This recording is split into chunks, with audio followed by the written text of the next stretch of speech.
Okay, so our next question is for Uttama Prabhu, and it is about developing trust. So the question is, trust is so important in relationships. When we're getting to know someone before marriage, how do we develop trust in a healthy way? Um, Creating and maintaining trust in new relationships is a bit of a razor's edge because it's difficult. We want to be able to trust. At the same time, we don't always know enough. And if trust shifts out of balance, we're actually not going to feel safe. Like maybe we're putting trust, but our heart is going like, wait a minute. We're maybe, if we give too much trust, we'll feel unsafe.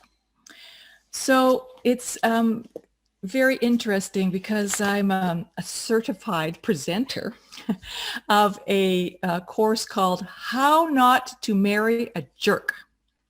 Now, the gentleman who formulated that course, I should give him a John Van Epp.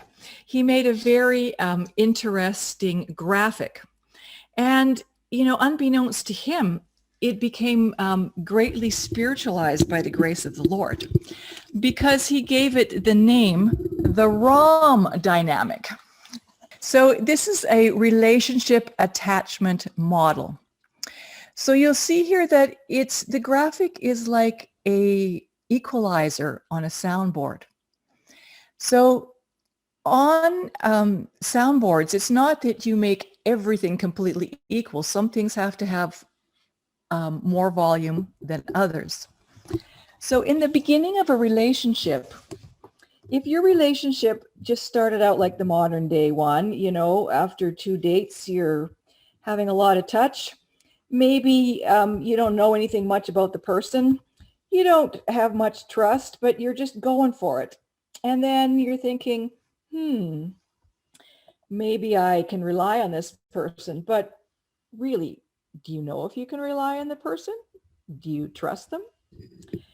So it's actually very beneficial in relationships that first you get to know something about a person. And when you know enough that you can feel that you have some trust, then you can experiment with trusting. And when you trust them a little bit, then you can practice relying on them. And when they show that they're reliable, then maybe your trust goes up. Then you know a little bit more about the person.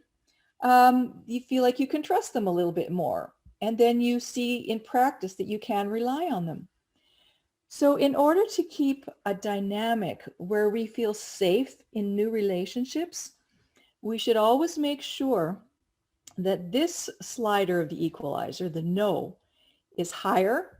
We know more than we trust.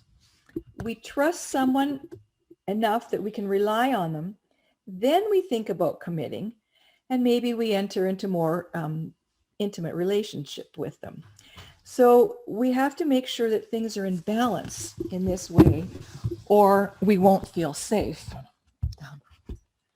So I just thought that I would, you know, show that graphic because graphics are just that. They make it more graphic, how important it is to actually trust in the right balance.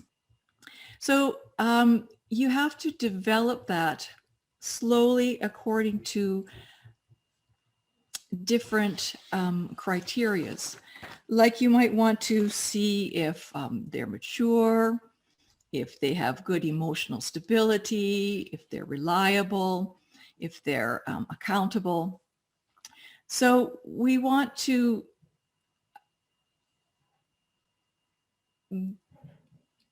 give them the opportunity to display trustworthy behavior.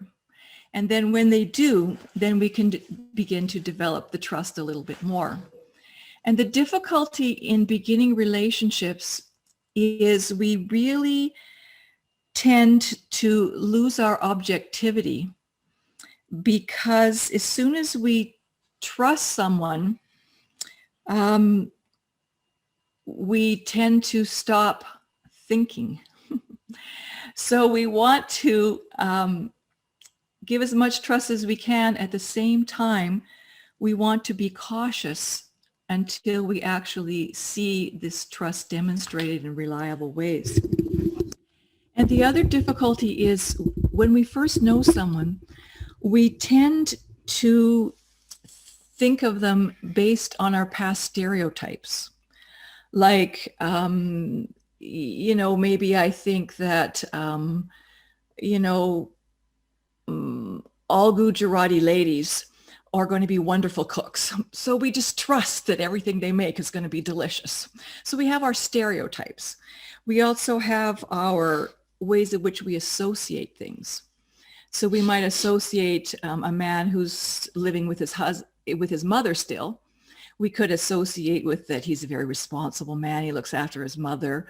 Or we could associate him with a loser who just can't make enough money that he can live on his own. So it depends on our association with different types of things. And then we have our ideals. We have an ideal that this man or this woman is going to do this for me or be there, or they are just like this. So we tend to lose our objectivity. So what to do about it? You just have to realize that that's what our minds do. And then we have to, give the person a chance to show their trustworthiness and to wait until we see different patterns of their needs and give it some time. Trust isn't something that happens instantaneously. Want to say that? Speaking of a graphic of relationships and how not to start a relationship, there's a very graphic example from the late 60s and 70s of a rock and roll song that the lyric was, "Hello, I love you. Won't you tell me your name?" What's wrong with that picture? Don't even know the person and you're telling them, "I love you"? Something's wrong there. Okay.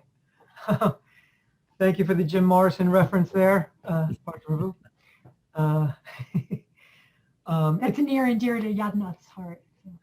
And let us note that it can be false philosophically and still rock. Anyway, thank you very much, Uttama Prabhu.